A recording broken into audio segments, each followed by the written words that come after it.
My name is Erin Norton. I'm the Education and Outreach Coordinator, or Specialist, sorry, at the Midwest Grape and Wine Industry Institute, and we're based at Iowa State University.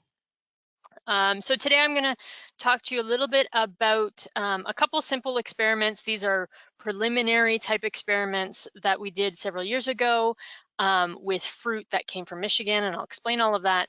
But we were using Marquette, and I'll talk a little bit about Marquette as we go as well. So to put this into context, all of the research we did and why we use the Flash Détente technology.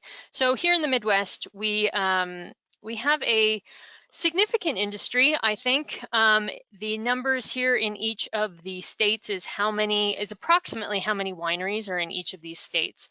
And these come from the Wine America Economic Impact report that came out in 2017.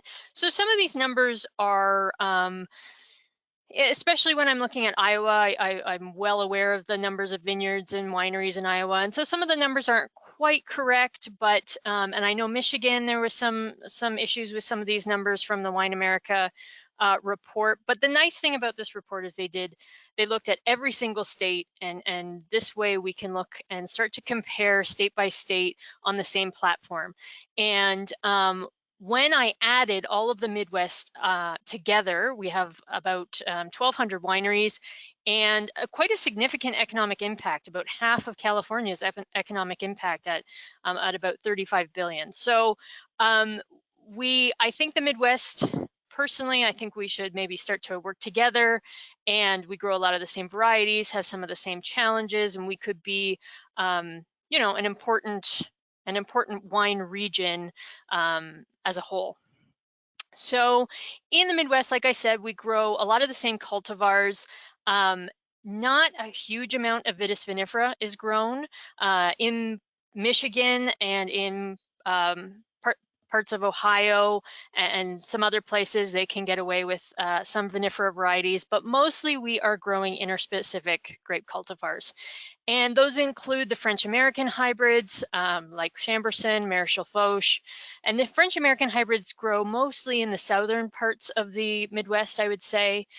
The University of Minnesota came out with some really important cultivars like Frontenac. Marquette came out in 2006, and La Crescent was released in 2002. And these were really important in kickstarting back up the upper Midwest wine industry. And these are extremely cold hardy, and yeah, so they were very important for those reasons. And private breeders have been really important. Petite Pearl, Brianna, Edelweiss are really grown throughout the upper Midwest. And so some of the pros of these interspecific grape cultivars or hybrids, they're cold hardy, and most of the Minnesota and the private breeders that I've listed here, those cultivars are extremely cold hardy, can withstand our, here in Iowa, we frequently, at least once a winter, get down to almost -25 degrees C. And I know this is an American audience, so we'll say almost -30 Fahrenheit, let's say. And so these grapes can withstand that really cold temperature. They're also really disease resistant. So we are very humid here. We have really fertile soils, and so lots of things live around these vineyards, and so disease resistance is also extremely important. Of course, they have positive aroma profile. That's why they were selected as wine grapes and released. Some of the cons, so high acid, low tannin. I'll talk about that in terms of winemaking in a second. Recumbent growth, which isn't necessarily a negative thing. It's just that a lot of technology that's being developed, I think, for viticulture is developed based on VSP and vinifera type training systems. And so most of our hybrids that we grow here have a recumbent growth, and so we do single high wire, Geneva double curtain. And you can see here the Marquette grown at our Iowa State research farm, and so this is up on a about 6-foot high wire, and the fruit just kind of hangs along that wire. And so exposure, sun exposure and things like that can be a little bit challenging. In terms of winemaking, like I mentioned, we have high acidity in these grapes, and that comes from the wild side of the breeding and the wild grapes that were bred in there. And we've mostly been able to deal with these. There's been some research that has been done, but wine style has played a big role in this as to how winemakers are choosing to work with that acidity. Lots of people are using yeast that can chew up some of that acidity, like 71B. Malolactic fermentation, we're looking at that a little bit at the Institute right now. Sweetening, obviously, a lot of people think all Midwest wines are sweet, and that's not exactly true, but a lot of them do have some sugar to help balance out some of that acidity, and blending, of course, of different varieties. Low tannin. So low tannin is really a challenge in our red grape varieties. So inherently, these grapes have a low tannin concentration just within the grapes themselves. But when we take it a step further and do winemaking, we also see a very low extraction and retention of the tannin that was in the grapes. And there's been work done by the Sachs lab at Cornell University, where they were able to correlate, and I should say inversely correlate, protein concentrations and tannin concentrations in wines. And this looked at their study. They were looking at both vinifera and hybrids. So this was a strong correlation.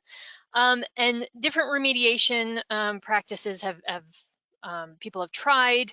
And so adding exogenous tannin, co-fermentation with Vitis vinifera, heating of the must, freezing of the must, bentonite treatment of the must. And all of them had some, I would say, mild successes. So we saw increases in tannins in some of these, but not to an extent where we were really having a sensory impact. So we turned to Flash Détente. I thought I met, let me just go to the next slide here. So I met Lee Lutz at Black Star Farms several years ago, and he was presenting on new technology that he was using at his vineyard, and Flash Détente came up, and I thought, wow, if we can heat the grapes, I'm not sure what the vacuum might do afterwards, but that might work to get some of this tannin out of the grapes, but also maybe denature and maybe do something to the protein that would be in our favor. And so Lee is in Michigan, so still Midwest, and he actually grows Marquette himself. And that's where I learned also that they are growing some of these hybrids, even though they grow a lot of vinifera. So Lee's based up here on Sutton's Bay, which is in the Traverse City region. And they have a small unit, so a 5-ton per hour unit. They do process fruit for a lot of other wineries in the area.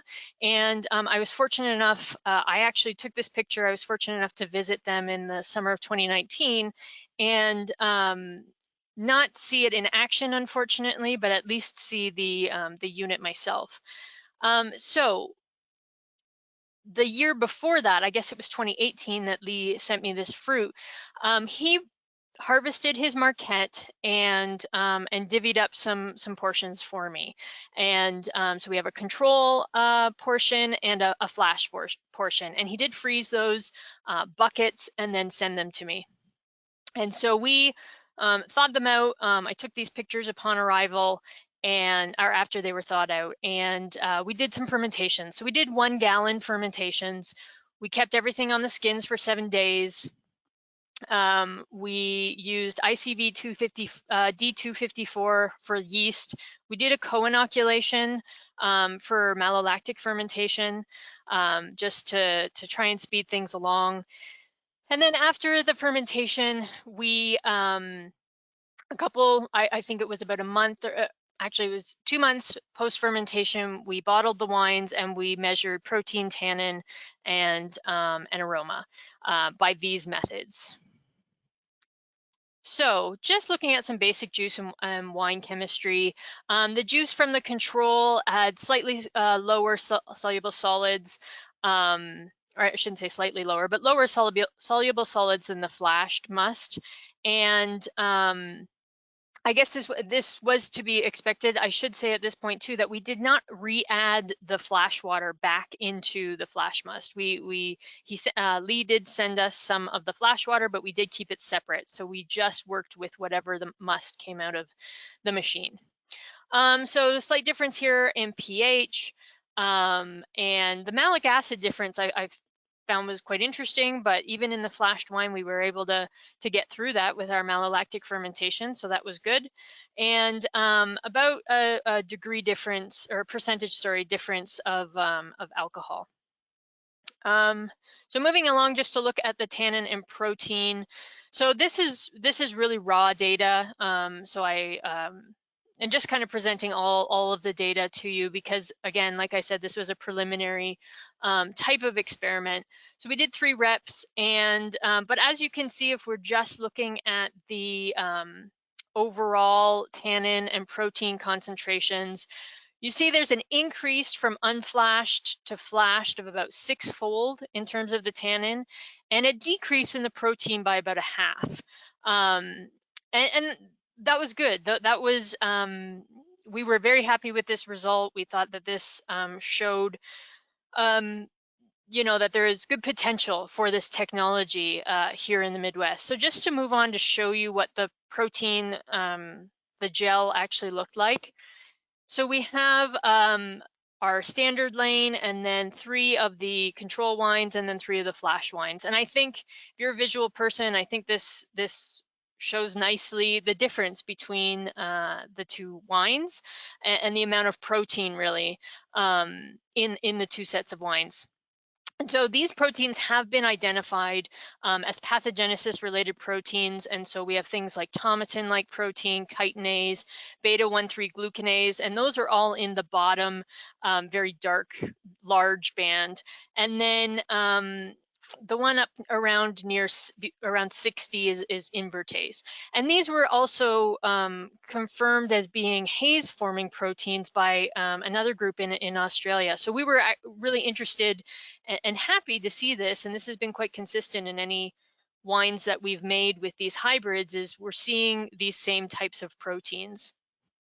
And so that may give us another area to look at, is how are people treating haze forming proteins? Is there anything we can do based on those processes?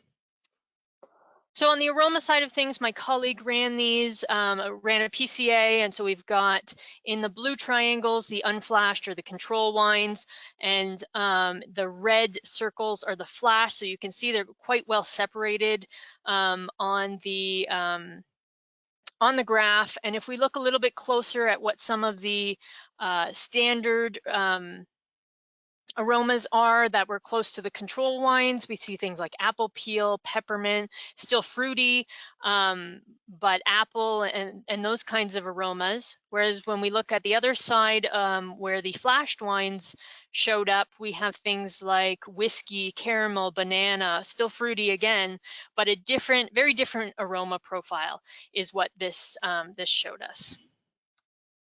So just some brief conclusions. We increased the tannin in these wines with the treatment, with the Flash Détente treatment. We saw a decrease in protein. We did see a change in aroma profile, and some people may question, is that good? Do you want to maintain varietal typicity and things like that?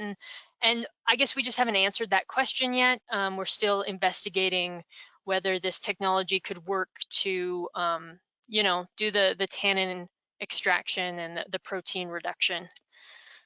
So some future work that we'd like to look into: what's the longer term wine effect? Will this increase in tannin remain in the wine after more time in bottle? What effect does this have on other varieties that we grow here in the Midwest, other hybrid cultivars?